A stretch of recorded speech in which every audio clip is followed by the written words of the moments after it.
I do want to talk a bit about international politics, what's going on in Israel and Lebanon. I mean, things might have changed radically by the time people are watching this, but when we're recording this, Israel's bombardment has intensified, and they've rebuffed calls for a ceasefire. Now, Zoe, if you're listening to any Western world leaders or you're watching the Western media, you could possibly have no idea why any of this is going on. You could think that you'd think that Israel is just bombing Lebanon for the sake of it because it's fun or something like that. Well, I'll refine why you'd think they're bombing for the sake of it. It's because they're blood-sucking Jews. That's why you think that. That's why one would think, based on unfortunately, kind of mainstream Western media, which I like in many other regards. The idea that has run through every defensive campaign that Israel has done, which is all of them. Israel doesn't start wars unless it's facing existential threats or just threats that are unacceptable to any country. The running theme is always, and the way it's pitched in myriad subtle ways, turns of phrases, respectable kind of hedges and false equivalences, is those Israelis firstly, it's always killing all these children, which is just an anti-Semitic blood libel, because the IDF goes absolutely out of its way to not kill children. And if children very tragically die, it is entirely, in the case of Gaza anyway, because Hamas very happy to make them be civilian shields, because they know exactly how the world will react. So their plan works perfectly every time. I find it kind of, it's just extraordinary. And it's not even like a sort of low key misunderstanding in areas of the press. It is something that people who have no skin in the game whatsoever will get so passionate about. I've had very intense, kind of almost like hand-to-hand combat of words with editors about me saying, no, Israel didn't start this. Israel has tens of thousands of people who cannot go back to their homes in the north. That's unacceptable. The rockets that have come from Hezbollah.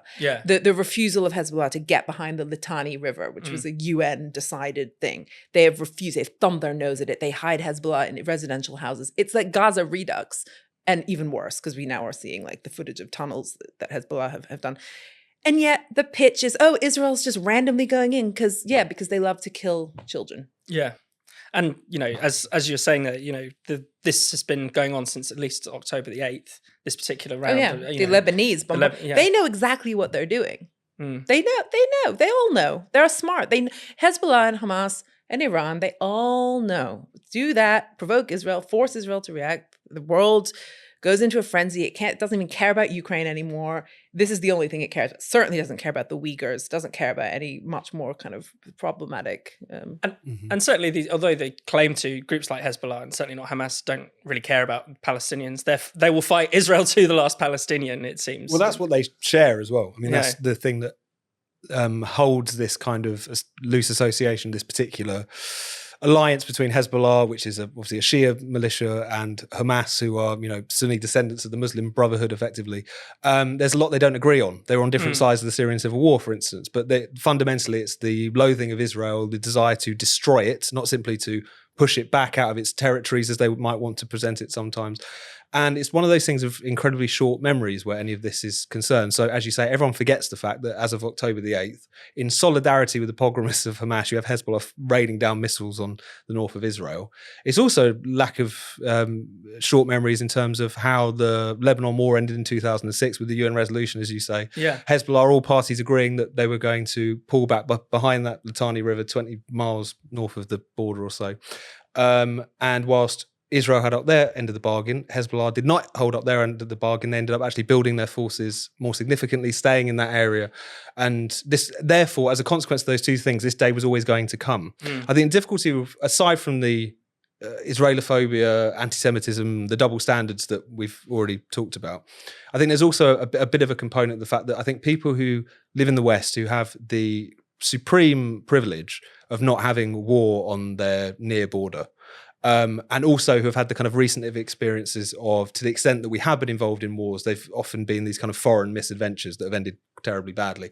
It's bred amongst some people this kind of assumption that almost like war in all circumstances is horrible, and it was just in why would it ever take place? Whereas if you just give to them the sort of example, like if there was a particularly strident set of Scottish nationalists who were raining down missiles on Carlisle from the Scottish borders, the idea that the British state would do nothing about that and wouldn't try and put a stop to it is obviously insane. But for a mix of, I suppose, presentism, bit of naivety, and also a heavy dose of anti-Israel bigotry that slips in, they cannot really grasp as to why Israel would even have an interest in trying to push back this near and present threat. I don't know, there's probably legal restrictions on saying it, but you can cut this, but I'll just say it anyway, which is that it's not, anti-Israel, prejudice or it's just anti-Semitism.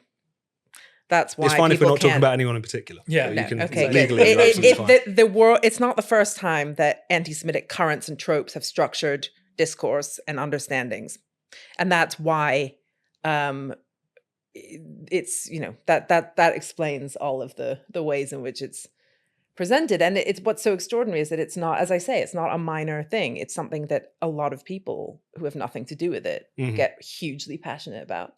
Yeah, and the debate is being had in bad faith as well, of course, because in Israel there are very passionate debates, particularly around Gaza, about should they prioritize the hostages, should they prioritize eliminating Hamas. Not necessarily convinced that those two are in tension, but there you go, people are having debates about that. Whereas in the West, the assumption is that actually, well, it should just be Israel that ceases fire. The other sides, we don't really care what they get. But they don't care because, again, I know I keep coming back to it, but they don't care because they don't really care. They just care that it's a chance the philosophy of anti-Semitism known as the pattern, which David Deutsch, who's a physicist, coined, but it's the legitimizing of the harming of Jews, right? So that is the kind of, it's not hatred of Jews because they meet a Jew and they probably wouldn't hate them, but it's that urge to legitimize. And this is a key way of doing it. But I was just quickly coming back to that really good point you made about sort of not understanding that war involves some like nasty things and a winning side and a losing side and a just side often, and a kind of someone who started it, and the kind of war shyness and the sort of confusion about categories, like people who die in the field of war, that's not murder, unless it is a war crime of the type that, well, we know that the Americans did occasionally in Iraq, and the British soldiers have been responsible for occasionally, but mostly being done by, in Syria and Iraq and, by these terror groups. But people just can't, there's a dishonesty there. They really don't want to distinguish and say, it's a war, Israel's waging a war, there are civilian shields or whatever, Hezbollah has provoked a war has this. It's not a question of, A, murder, and B, soldiers who sign up to war, like there's a risk of dying in war. And it's like, that seems to, as you say, the luxury of the decadence of our position it's really worrying, because when a war really does come to our doorstep, which it will, if Russia continues in the way it is, if China continues various things, we won't have a clue. It's over. I can't see us winning any kind of war that ends up on our doorstep. Tom, do you want to add anything to that? No, I think it's one of those things where, for whatever reason, apart from the people who are just sort of lost to anti-Semitism and so on, where this particular conflict is concerned, I think there is also, they've just been fed a very black and white narrative, and it would be more damnable on their part if it wasn't being repeated by the BBC, if it wasn't being repeated by all of the mainstream news outlets, which is almost to present, of course, war is hell. Like, no one wants war, no one wants conflict, no one should luxuriate in it by any stretch of the imagination. Particularly civilian casualties. Absolutely, which are unfortunate, but a feature of every conflict ever. They've been fed this incredibly simplistic narrative. Well, it's simplistic, sort of, but it's not being fed. Again, you're absconding them from responsibility. Everyone has the ability to Google stuff.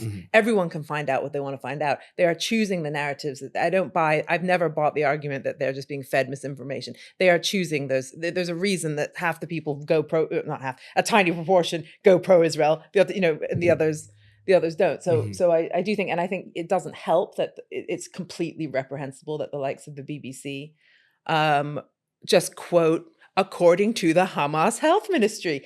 why would you take a sadistic Islamist theocratic kind of like totalitarian regime's word for their numbers of casualties? But the whole Western media does that. It's insane to me. I suppose what I'm getting at is, for whatever reason, the way in which the debate has been framed, even amongst supposedly respectable outlets, is like, you're not in favour of war, are you? You're not in favour of killing children, are you? And that's kind of the terms in which it's been presented. That shouldn't take any responsibility off of anyone for actually doing some actual research and thinking. And all of the videos that we've seen of people being asked to name the river and the sea in question in that particular chant on those demonstrations tells you everything you need to know about the level of ignorance amongst the very impassioned people who are suddenly very pro-Hamas in their activist It's still an issue. Doesn't help. Probably a lot of them are young and they're going to schools where the teachers are now kind of sneaking in sort of quite problematic. Certainly seems that way. History.